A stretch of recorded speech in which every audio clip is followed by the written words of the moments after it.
रहमान रहीम। मेरे हुजूर अलैहिस्सलातु वस्सलाम के प्यारे गुलाम फरमाते हैं कि हमें हुजूर अलैहिस्सलातु वस्सलाम ने फरमाया कि जो आदमी अपने किसी साथी को कहे कि आओ हम जुआ खेलें, तो मेरे हुजूर अलैहिस्सलातु वस्सलाम फरमाते हैं वो कहने वाला आदमी सदका करे, क्योंकि उसने अपने दूसरे भाई को एक बुरे काम की तरफ बुलाया। अभी काम बुरा किया नहीं है, सिर्फ अपने दोस्त को, अपने भाई को बुरे काम की तरफ बुला रहा है।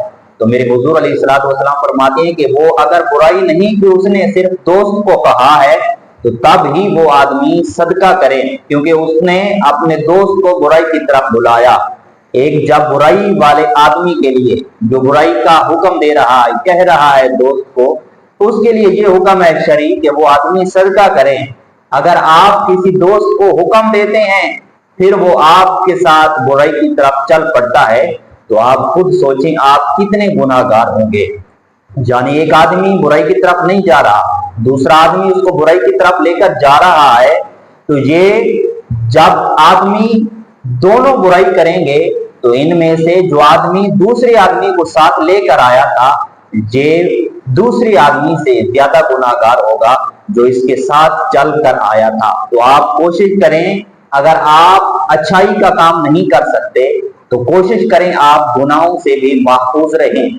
अगर आप खुद महफूज रहेंगे तो आपके साथ रहने वाले दोस्त भी वो भी बुराई से महफूज रहेंगे, क्योंकि मेरे हुजूर अलैहिस्सलातु वस्सलाम का फरमाने अक़दस है कि इंसान का वो ईद का दिन है जिस दिन इंसान कोई अच्छा काम भी ना करे और कोई गुनाह भी ना करे।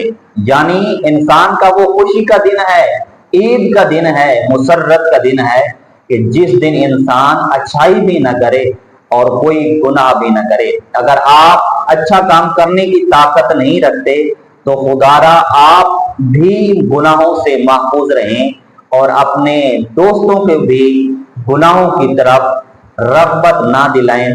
उनको भी ये ना कहें कि आओ हम ये गुनाह करें, ये काम खेलें जो शरीयत मुस्तफ़ा के खिलाफ है, जो काम करना गुनाह है। आप भी बचें और अपने दोस्तों को भी इससे महफूज रखें।